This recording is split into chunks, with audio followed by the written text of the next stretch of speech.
Conspiracy theories about the death of Adolf Hitler, dictator of Germany from 1933 to 1945, contradict the accepted fact that he committed suicide in the Führerbunker on April 30, 1945.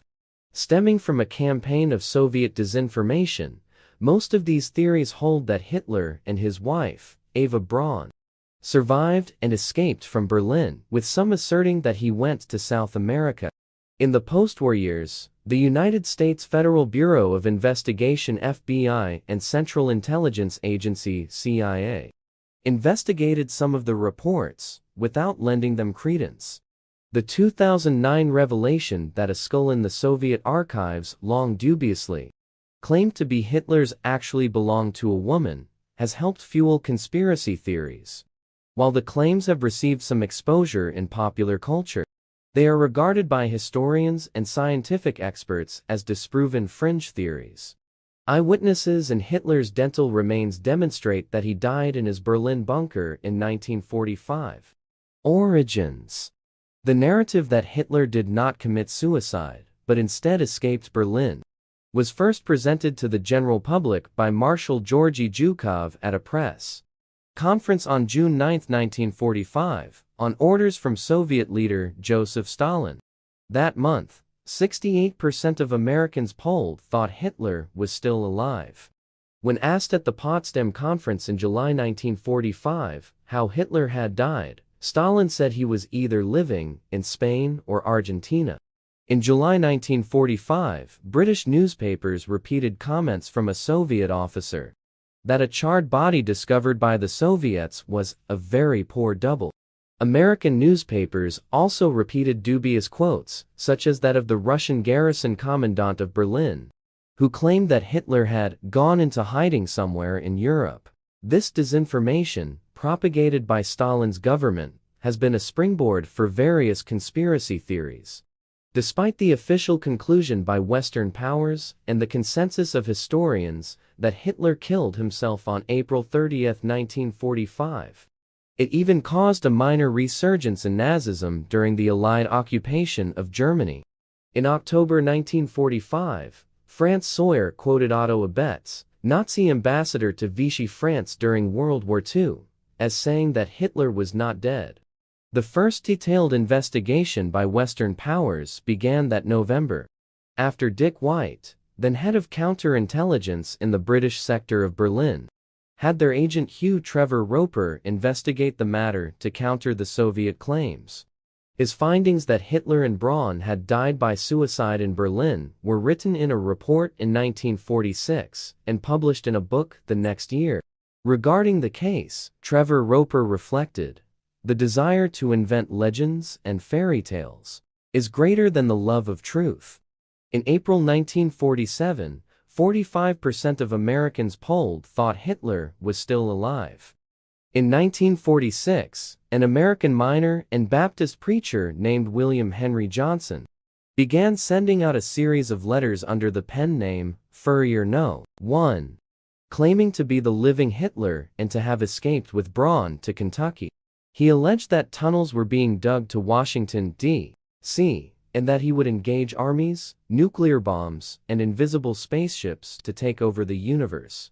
Johnson was able to raise up to $15,000, over $1,400 in 2020 currency, promising lofty incentives to his supporters, before being arrested on charges of mail fraud in mid-1956. In March 1948, newspapers around the world reported the account of former German Lieutenant Arthur F. Mackensen, who claimed that on May 5, 1945, during the Soviet bombardment of Berlin, he, Hitler, Braun and Martin Bormann had escaped the Führerbunker in tanks. The group allegedly flew from Tempelhof Airport to Tinder, Denmark, where Hitler gave a speech, and took a flight with Braun to the coast. In a May 1948 issue of the Italian magazine Tempo, author Emil Ludwig wrote that a double could have been cremated in Hitler's place, allowing him to flee by submarine to Argentina. Presiding judge at the Einsatzgruppen trial at Nuremberg, Michael Masmano wrote in his 1950 book that such theories were about as rational as to say that Hitler was carried away by angels, citing a lack of evidence, the confirmation of Hitler's dental remains, and the fact that Ludwig had expressly ignored the presence of witnesses in the bunker. In his refutation of Mackenson's account, Masmano cites a subsequent story of his, in which the lieutenant allegedly flew on 9 May to Malaga, Spain, when he was attacked by 30 lightning fighters over Marseilles. Despite the war having ended in Europe, purportedly killing all 33 passengers besides himself. From 1951 to 1972, the National Police Gazette, an American tabloid-style magazine, ran a series of stories asserting Hitler's survival. 18 unproven allegations include that Hitler conceived children with Braun in the late 1930s, that he was actually in prime physical health at the end of World War II, and that he fled to Antarctica or South America. Writing for the Gazette, US intelligence officer William F. Heimlich claimed that the blood found on Hitler's sofa did not match his blood type, following decades of other contradictory reports. In 1968, Soviet journalist Lev Bezymensky released his book The Death of Adolf Hitler. It includes a purported Soviet autopsy report which concludes that Hitler died by cyanide poisoning, despite no dissection of internal organs being recorded to confirm this, and eyewitness accounts to the contrary. Bezymensky claims that the autopsy reports were not released earlier, in case someone might try to slip into the role of the Führer saved by a miracle. He later admitted that he was acting as a typical party propagandist, and intended to lead the reader to the conclusion that a gunshot was a pipe dream or half an invention, and that Hitler actually poisoned himself. The book's claims have been widely derided by Western historians. In 2020, historian Richard J. Evans wrote, "For some on the far right, it seems inconceivable that Hitler would have died such a cowardly and ignominious death. In some cases, the proponents of Hitler's survival have strong links to the neo-Nazi scene, or betray anti-Semitic beliefs, or are involved with white supremacy organizations in the US that regard Hitler as an inspiration for their activities. Some fringe groups purveying various forms of alternative knowledge, such as occultists or UFO enthusiasts, seem to think that associating their beliefs with Hitler will gain them attention. So in some versions of the survival myth, Hitler's escape was achieved by occult means, or involved his traveling to a secret Nazi flying saucer base beneath the Antarctic ice. Evidence. At the end of 1945, Stalin ordered a second commission to investigate Hitler's death, in part to investigate rumors of Hitler's survival. On May 30, 1946, part of a skull was found, ostensibly in the crater where Hitler's remains had been exhumed. It consists of part of the occipital bone and part of both parietal bones. The nearly complete left parietal bone has a bullet hole, apparently an exit wound. In 2009, on an episode of Histories Mysteriquist, University of Connecticut, archaeologist and bone specialist Nick Bellantoni examined the skull fragment, which Soviet officials had believed to be Hitler's. According to Bellantoni, the bone seemed very thin for a male, and the sutures where the skull plates come together seemed to correspond to someone under 40. A small piece detached from the skull was DNA tested, as was blood from Hitler's sofa. The skull was determined to be that of a woman providing fodder for conspiracy theorists, while the blood was confirmed to belong to a male. Neither former Soviet nor Russian officials have claimed the skull was the main piece of evidence, instead citing jawbone fragments and 2 dental bridges found in May 1945.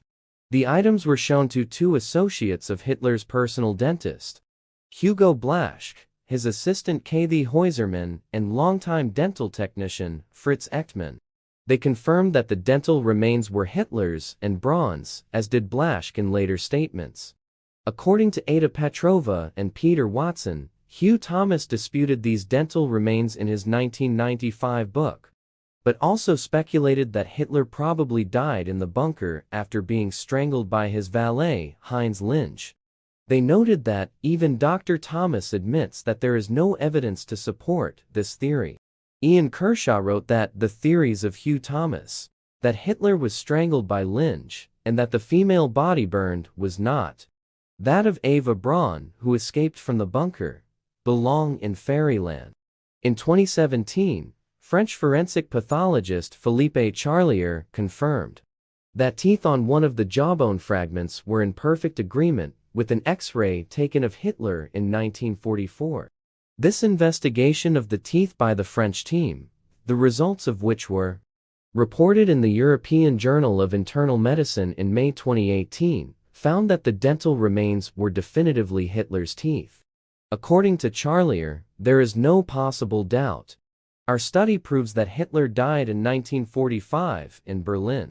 FBI documents declassified by the 1998 Nazi War Crimes Disclosure Act, which began to be released online by the early 2010s, contain a number of alleged sightings of Hitler in Europe, South America, and the United States, some of which assert that he changed his appearance via plastic surgery or by shaving off his toothbrush mustache. Although some notable individuals speculated that Hitler could have survived, including General of the Army Dwight D. Eisenhower and Lieutenant John F. Kennedy in mid-1945, the documents state that the alleged sightings of Hitler could not be verified. Richard J. Evans notes that the FBI was obliged to document such claims no matter how erroneous or deranged they were, while American historian Donald McHale states that their files did not produce any credible indication of Hitler's survival. In spite of the disinformation from Stalin's government and eyewitness discrepancies, the consensus of historians is that Hitler killed himself on April 30, 1945. Alleged escape to Argentina. Some works claim that Hitler and Braun did not commit suicide, but actually escaped to Argentina.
Has been dismissed by historians, including Guy Walters.